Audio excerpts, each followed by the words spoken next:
Kalau kamu orang-orang yang beriman, kamu tidak akan merasakan hal-hal yang seperti itu. Itu kata Allah.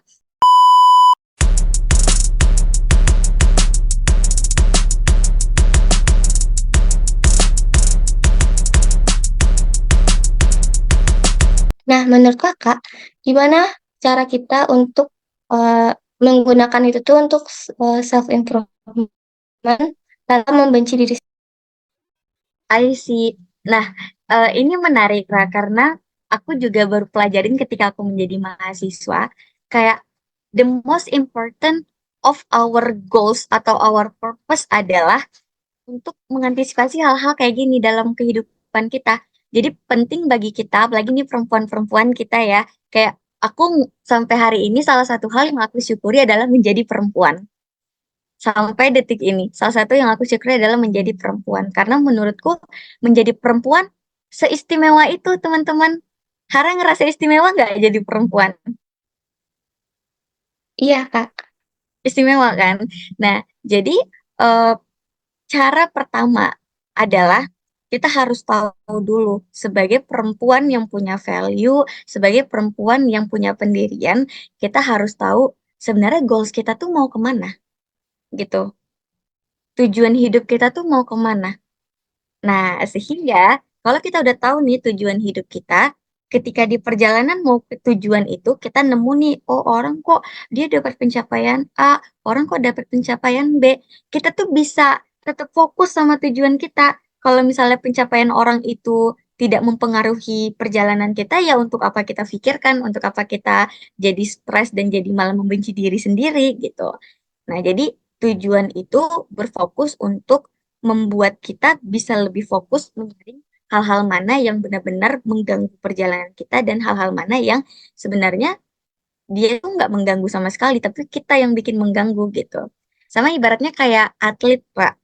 Jadi kalau teman-teman pernah melihat atlet renang yang emang apa ya, medan tempurnya itu di air dan juga atlet-atlet yang emang pelari gitu, yang medannya itu adalah di dataran di darat gitu, beda, satu di air satu di darat. Nah, bayangin kalau misalnya atlet renang itu insecure sama atlet lari, padahal atlet lari juga insecure sama atlet renang, kayak lo keren banget bisa berenang kencang gitu, atlet renang bilang lo keren banget bisa lari sekencang itu gitu. Jadi sebenarnya kan kita hanya perlu fokus ke hal yang bisa kita kontrol gitu. Dan lagian, kenapa kita harus insecure? Kenapa kita harus ngerasa rendah diri ketika ngelihat pencapaian orang? Padahal emang medannya beda gitu. Kita tidak sedang berpacu dengan siapapun di dunia ini. Kayak tadi tuh, kayak misalnya atlet renang sama atlet lari. Pun kalau mereka bertanding, ya medan mereka beda gitu. Pertandingan mereka beda. Jadi kenapa mereka harus saling iri mengiri? Hanya fokus aja ke jalur mereka masing-masing. Pasti mereka bisa fokus untuk memberikan yang terbaik. Gitu sih. eh, apa ya, contoh-contoh yang mungkin bisa relate sama kita semua sebagai mahasiswa. Nah, iya, Kak. Kayaknya kalau misalnya insecure tuh emang harus dikurangin sih, Kak. Nah, kalau misal nih, Kak, mau nanya, Kakak punya role model nggak, Kak, untuk self-improvement ini? Oh my God, aku tuh kalau ditanya role model, kayak sebenarnya aku nggak pernah memiliki satu tokoh yang benar-benar aku ikutin banget gitu, Ra. Nah, cuman hal-hal tokoh-tokoh yang menurutku bisa menjadi apa ya, pedomanku, aku lebih suka ke orang-orang sekitarku kayak misalnya ibuku atau kakakku yang tadi sempat di awal aku cerita tentang Permata Cita Scholarship. Nah, itu salah satu kenapa bisa ada karena aku terinspirasi dari kakakku, Ra. Karena selama ini aku apa ya, untuk menunjang pendidikanku itu tuh aku dapat support full dari kakakku, sehingga aku kayak ngerasa aku perempuan yang dulu hampir sempat putus asa untuk mengenyam pendidikan tinggi, tapi ada kakakku yang benar-benar menyemangatiku. Aku pengen perempuan-perempuan Indonesia di luar sana juga punya semangat yang sama gitu, untuk perempuan-perempuan yang mungkin sempat ngerasa jatuh, sempat ngerasa pupus harapan gitu, kayak come on gitu, kita bareng-bareng karena aku juga pernah ada di fase itu dan yang menguatkan aku adalah kakakku. That's why Permata Cita itu dijadikan sebuah beasiswa untuk mengajak perempuan-perempuan Indonesia juga percaya diri sendiri, kemudian bisa uh, menebarkan kebermanfaatan ke lingkungan sekitarnya dengan ilmu-ilmu yang didapat. Nah, kebetulan nama kakakku itu Dian Permata Putri. Jadi kata Permata Cita itu permatanya diambil dari nama tengah kakakku, karena aku terinspirasi dari beliau. Itu ceritanya, Ra. Wah, sangat inspiratif ya Kak, sampai Kakak udah ngebimbing platform untuk beasiswa dari role model Kak sendiri. Nah, Kak, Hara pernah dengar nih, katanya kalau misalnya kita harus sering-sering bersyukur atau berterima kasih nih Kak kepada diri sendiri. Tapi ada juga nih Kak yang bilang kalau kita tuh juga harus minta maaf sama diri sendiri. Karena katanya diri kita tuh juga perlu maaf dari kita. Kakak pernah nggak Kak cara untuk meminta maaf ke diri?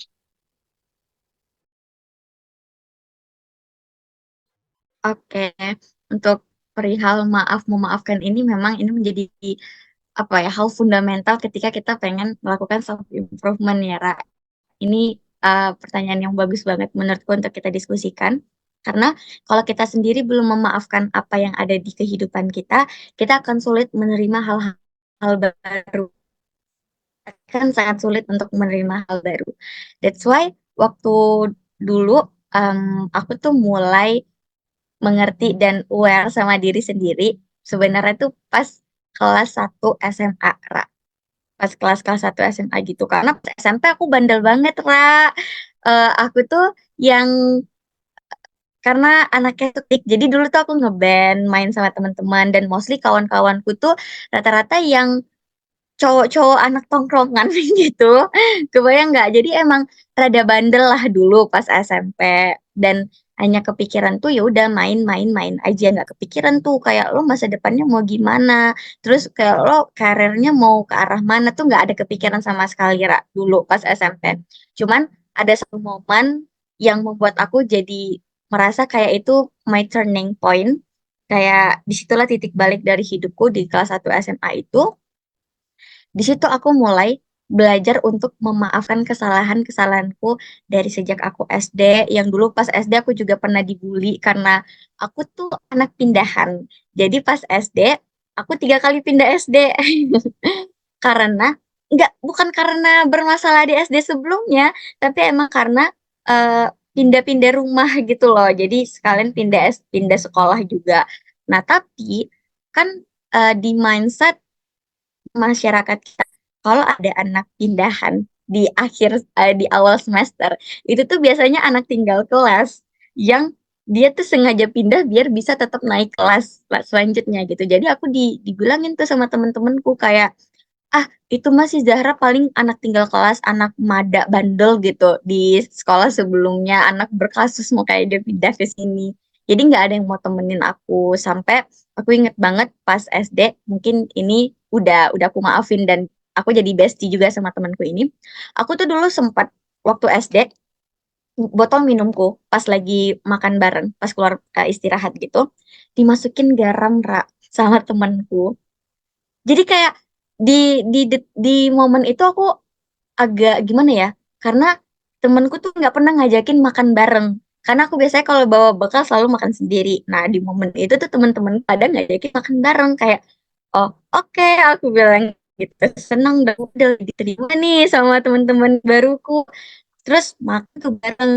Nah, terus pas aku mau minum, ternyata botol minumku diisi garam sebanyak-banyaknya sama mereka.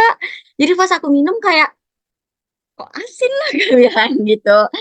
Udah, jadi kayak sebegitunya masa laluku yang mungkin kalau aku memendam rasa benci, rasa dengki, rasa dendam, mungkin hari ini aku nggak bisa bertumbuh untuk terus belajar gitu, Ra. Nah, caraku untuk memaafkan semua yang terjadi dalam kehidupanku sejak aku SD, SMP, SMA, bahkan sekarang mahasiswa adalah aku mencoba kalau bener-bener itu hal yang penuh banget hati kita, aku coba tulis apa benar apa hal-hal yang bikin aku tuh sesakit itu hatinya gitu. Momen-momen apa? Di note HP ku tuh sebenarnya banyak. Kadang kalau aku ngerasa kesel, ngerasa sakit hati, aku sampaikan di situ kenapa aku sakit hati. Jadi aku jelasin, aku merasa seperti ini, seperti ini, seperti ini. Kalau bahasa sekarang mungkin journaling ya. Jadi kayak pakai metode journaling. Ditulis semua rasa sakit hatinya. Terus dicari tahu sebab akibatnya, kenapa ini bisa terjadi. Gitu.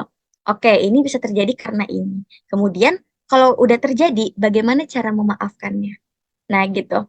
Barulah aku tulis kemungkinan-kemungkinan hal-hal yang bisa aku lakukan. Dan aku tuh selalu, kalau bagi teman-teman Muslim, pasti pernah dengar cerita juga waktu kita kecil tuh aku pernah disampaikan bahwa siapa yang minta maaf duluan, meskipun nggak salah, atau dia mau memaafkan, surga ganjaran baginya gitu.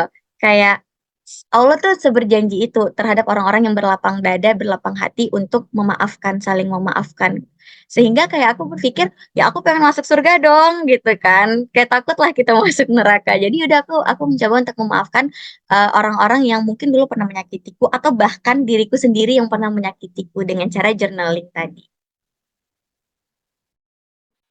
Nah, kalau ini sangat-sangat itu sih Kak membantu untuk teman-teman juga yang mempunyai rasa sakit yang rasanya nggak bisa dimaafkan. Mungkin boleh dicoba untuk memaafkan diri sendiri agar kita bisa dapat lebih berinovatif. Nah, Kak, kalau misalnya kita kan suka gimana ya Kak, kayak ngadu nasib kan Kak. Nah, itu tuh kayak kalau misalnya kita tuh ingin upgrade diri, gimana cara upgrade yang terkecil dulu deh Kak untuk diri kita sendiri, baru nanti yang terbesar ya.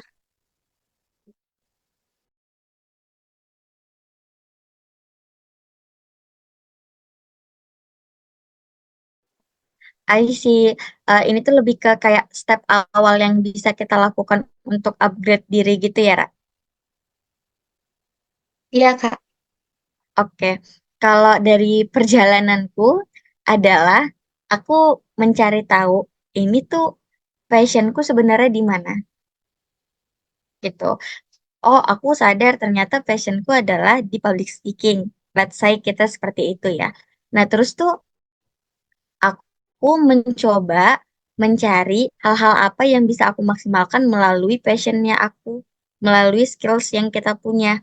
Nah, kalau teman-teman tahu konsep Ikigai, itu kayak filosofi dari Jepang. Jadi, di dunia ini tuh ada beberapa negara, kayak sekitar 5 negara gitu, yang orang-orang di negara itu hidup sampai ratusan tahun, memiliki umur yang panjang. Itu ada sebutannya, tapi aku karena aku pelupa jadi aku belum bisa sampaikan sekarang. Itu tuh ada ada namanya. Nah, ketika peneliti ini mencari tahu kenapa nih orang-orang di 5 titik ini bisa hidup lebih lama daripada manusia-manusia biasa, karena memang selain umur tidak ada yang tahu, tapi kayak kalau kita lihat mungkin rata-rata orang Indonesia ya let's say 60-70 tahun gitu kan. Kalau dirata-ratakan ada mungkin yang sampai 100, cuman mungkin hanya beberapa orang. Nah, tapi kalau di 5 negara ini tuh emang bener-bener mereka orang-orang yang rata-ratanya tuh 100 tahun gitu, Ra. Jadi namanya tuh daerah blue zone, zona biru. Nah, ternyata mereka tuh punya ikigainya mereka, filosofi yang dari Jepang itu. Di mana ikigai itu tuh kayak apa yang kita bisa, kemudian kita tuh maksimalnya di mana, apa yang dunia butuhkan, kemudian apa yang kita lakukan itu tuh bisa berdampak untuk orang banyak. Pokoknya kayak ada irisannya 4 buah, terus di tengah-tengahnya itulah ikigai, tujuan hidup kita. Nah, menurutku kalau teman-teman mau melakukan self improvement, coba dibaca lebih dalam lagi tentang ikigai itu karena itu salah satu tools yang bisa ngebantu kita untuk eh, jadi lebih tertata gitu. Self improvement kita tuh lebih visioner ke depannya tuh apa nggak hanya berkembang-berkembang aja, tapi kita punya tujuan, punya makna hidup juga. Nah Kak, mungkin yang terakhir Kak, kalau dari Kakak, apa sih Kak pesan-pesan untuk perempuan-perempuan yang ingin mengupgrade dirinya? Alright, pesan-pesan ya. Eh, nih, halo teman-teman perempuan yang masih mendengarkan hingga di penghujung podcast ini. Thank you so much sudah dengan sabar mendengarkan obrolan aku dengan Hara. Em, aku cuman pengen bilang, melanjutkan yang kita diskusiin tadi, kita itu perempuan adalah makhluk yang istimewa, makhluk yang spesial. So, kenapa kita masih punya alasan untuk merasa rendah diri? Kenapa kita masih punya alasan untuk merasa insecure gitu? Pun Tuhan pencipta alam juga itu udah menyampaikan bahwa ya sebaik-baiknya penciptaan adalah manusia gitu. Lantas, kenapa kamu masih merasa insecure, merasa rendah diri? Kalau kamu orang-orang yang beriman, kamu tidak akan merasakan hal-hal yang seperti itu. Itu kata Allah. Jadi, kayak balik lagi tadi, menyinggung yang kita awal bahas tadi adalah, kalau kita mau self-improvement, kembalilah ke agamanya kita. Kembali ke agama kita masing-masing. Karena sebaik-baiknya penuntun adalah agama kita. Kalau bagi Muslim berarti Al-Quran. Jadi, sebagus-bagus apapun buku-buku self-improvement, yang paling bagus itu adalah Al-Quran gitu untuk menggait kita ke hal-hal yang lebih positif. Dan terakhir, kalau misalnya teman-teman masih memegang prinsip bahwa ah ya udah nggak apa-apa, just be yourself gitu. Kan banyak ya teman-teman bilang just be yourself, jadi diri kamu sendiri aja. Big no teman-teman perempuan se-Indonesia Raya.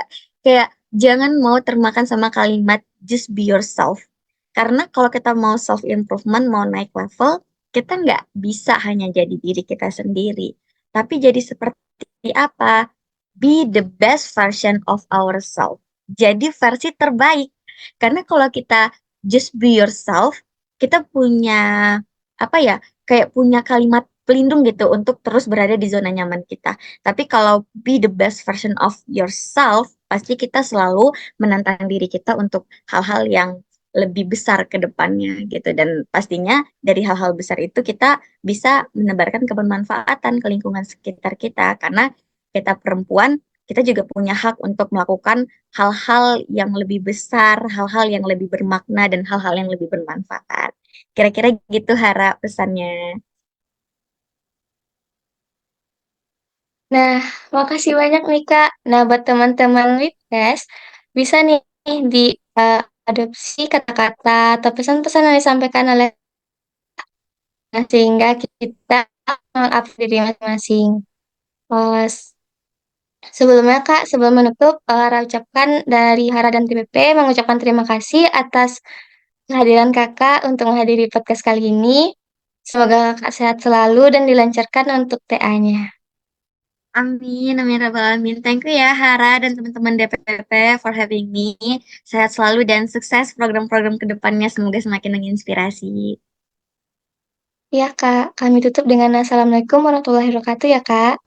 Waalaikumsalam warahmatullahi wabarakatuh.